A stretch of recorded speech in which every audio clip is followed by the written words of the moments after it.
Selamat siang, nama saya Benedikta Dwi Juniarti, NIM 20104171707, kelas A1 pagi, mata kuliah Analisis Lingkungan Bisnis, dosen pengampu Bapak Adi Mursalin, SEMM. Di sini saya akan menyampaikan ringkasan bab 4 tentang media berita isu, bukan pasar. Pertanyaan dan ringkasan video yang ada di Simple. Media berita diidentifikasikan sebagai salah satu institusi yang arena non-pasarnya ditangani. Selain berfungsi sebagai arena tempat isu-isu non-pasar ditangani, media berita memainkan peran penting dalam isu-isu non-pasar dan menempatkan isu-isu tersebut dalam agenda perusahaan. Media berita adalah sumber informasi utama bagi mereka yang berada di lingkungan non-pasar. Ini mengingatkan publik, aktivis, dan LSM, pejabat publik, dan kelompok kepentingan untuk masalah non-pasar dan aktivitas perusahaan. Mereka yang tertarik untuk memajukan suatu masalah mungkin mencoba menggunakan media sebagai komponen dari strategi non-pasar mereka. Meskipun media menjaga kemandiriannya, biasanya dapat menemukan komponen karena media berita memainkan peran penting dalam perkembangan masalah non-pasar. Manajer harus menilai masalah mana yang kemungkinan besar akan diliputi oleh media dan perlakuan yang akan diterima oleh masalah tersebut. Cerita lebih mungkin menjadi berita jika memiliki minat audiens yang luas. Kedekatan kepentingan manusia, kontroversi dan konflik, dan untuk televisi dan internet, daya tarik visual. Signifikansi sosial berkaitan dengan peran.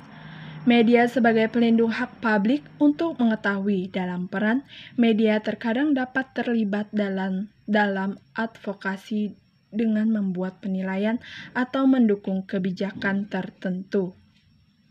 Media membutuhkan informasi dan cerita. Perusahaan untuk demikian memiliki kesempatan untuk mengembangkan hubungan dengan jurnalis yang meliputi masalah bisnis secara teratur. Manajer dapat dipanggil untuk berinteraksi dengan media, dan untuk mempersiapkan interaksi tersebut, mereka perlu diinformasikan sepenuhnya tentang masalah yang dipermasalahkan serta tentang audiens yang memungkinkan. Masalah bisnis seringkali rumit dan mungkin sulit untuk diliputi oleh televisi dan media umum. Meskipun media menerangkan standar keakuratan, keadilan, dan keseimbangan pada sebuah cerita, media memiliki insentif untuk membuat berita menarik bagi penonton dan oleh karena itu mungkin terlalu menekankan pada konflik dan kontroversi. Ini juga dapat menyederhanakan cerita agar sesuai dengan slot waktu, batas ruang, atau tenggat waktu. Banyak keluhan tentang liputan berita bisnis diakibatkan oleh penyederhanaan yang berlebihan. Media berita adalah bisnis sekaligus profesi. Perusahaan media dimotivasi oleh pertimbangan, keuntungan, dan jurnalis memiliki kepentingan karir. Kontrol editorial mengatur perilaku dan jurnalis dipandu oleh standar profesional. Subjek berita seringkali percaya bahwa mereka diperlakukan tidak adil atau bahkan sebuah berita tidak akurat atau bias. Salah satu cara untuk meminta bantuan adalah gugatan pencemaran nama baik, tetapi tuntutan hukum semacam itu biasanya mahal dan sulit untuk dimenangkan. Standar di mana suatu kasus dinilai penting untuk hasil akhirnya.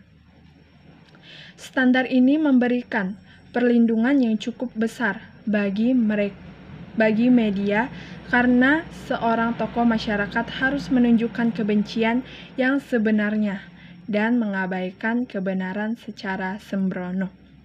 Beberapa kritikus menyerukan pembatasan di media berita, terlepas dari penyiapan dan pelanggaran sesekali. Media berita memainkan peran penting dalam demokrasi dan ketidaksempurnaan dalam liputan dan perilaku berita. Mungkin menjadi biaya yang ditanggung untuk manfaat yang diberikan. Selanjutnya pertanyaan. Jelaskan bagaimana pengaruh media berita terhadap suatu bisnis yang Anda jalankan. Pengaruh media berita terhadap suatu bisnis yang saya jalankan memiliki dua pengaruh, yaitu positif dan negatif, di mana jika pengaruh positif atau dampak positifnya terhadap suatu bisnis yang dijalankan itu bisa meningkatkan keuntungan dari penjualan produk. Ya, kenapa demikian? Itu karena pengaruh media berita tersebut, jika promosi produk melalui iklan atau postingan, maka berpeluang besar untuk mendapatkan tarif pengunjung untuk membeli dan menggunakan produk. Sedangkan pengaruh negatif media berita terhadap suatu bisnis yang dijalankan yaitu seperti menyebarkan berita atau informasi yang hoax, karena bisa dilihat saat ini semakin banyak informasi secara bebas dan cepat melalui internet. Berita atau artikel yang disampaikan atau yang ditampilkan juga dapat mengandung unsur kebohongan publik. Apabila tidak dicek atau memverifikasi keaslian berita, ini merupakan pengaruh negatif berita terhadap suatu bisnis yang dijalankan. Berikan contoh media berita yang Anda ketahui. Media berita yang saya ketahui media berita online, contohnya seperti kompas.com, tribunnews.com. Apakah Anda perlu bekerja sama dengan media berita? Jelaskan jawaban Anda. Ya, pasti perlu. Karena di masa sekarang, arus informasi tercepat itu media berita, di mana melalui media berita, masyarakat bisa mendapatkan beragam informasi yang dibutuhkan mulai dari informasi kesehatan, pendidikan, ekonomi, politik, bisnis, dan sebagainya. Maka sangat perlu bekerja sama dengan media berita. Ketika kita akan membuka suatu bisnis baru, media berita bisa membantu memperluas jaringan kita dalam bekerja sama dan memasarkan suatu produk. Ringkasan materi prinsip berita media online. Berita seringkali diartikan sebagai peristiwa. Berita adalah informasi aktual tentang fakta-fakta dan opini yang menarik perhatian orang. News itu harus memiliki elemen of surprise. Maksud dari elemen of surprise adalah dia harus extraordinary. Sifat berita harus akurat, double check-in. Sebagai seorang jurnalis, harus double check-in. Bila perlu kita harus multi check-in supaya kita benar-benar yakin kalau informasi yang kita sampaikan ini adalah akurat, yang sebenarnya. Berita harus lengkap, adil, dan berimbang. Jadi, bukan cuma satu pihak saja, karena berita yang ideal adalah berita yang kita cover dua-duanya. Objektif, tidak terpengaruh sudut pandang jurnalis. Jadi, semuanya itu harus objektif. Walaupun kita sebagai jurnalis tidak suka, misalnya kita lagi membuat profil tokoh, kita tidak suka dengan tokohnya. Tetapi ketika menulis, kita tidak boleh memasukkan opini ke dalam suatu tulisan tersebut karena semuanya harus objektif, ringkas, dan jelas selanjutnya. Mudah dimengerti. Ini harus dimiliki sebuah berita karena berita itu diperuntukkan untuk publik, masyarakat luas, dan yang punya background pendidikan, ekonomi, kehidupan yang sangat berbeda. Jadi, sebisa mungkin membuatnya secara ringkas dan jelas agar semua orang mengerti apa yang dimaksud dalam berita tersebut. Hangat atau terbaru beritanya. Berita harus mengandung unsur dari 5W plus 1H. What, when, where, who, why, how. Nilai berita. Nilai sebuah berita ditentukan oleh beberapa indikator, yakni waktu, kedekatan, dampak, tokoh, konflik, keunikan, human interest. Waktu. Aktualisasi. Semakin baru sebuah berita, maka semakin tinggi nilainya. Audiens butuh kecepatan atau informasi yang terbaru. Kedekatan. Berangkat dari mirror theory, orang cenderung menyukai tentang dirinya.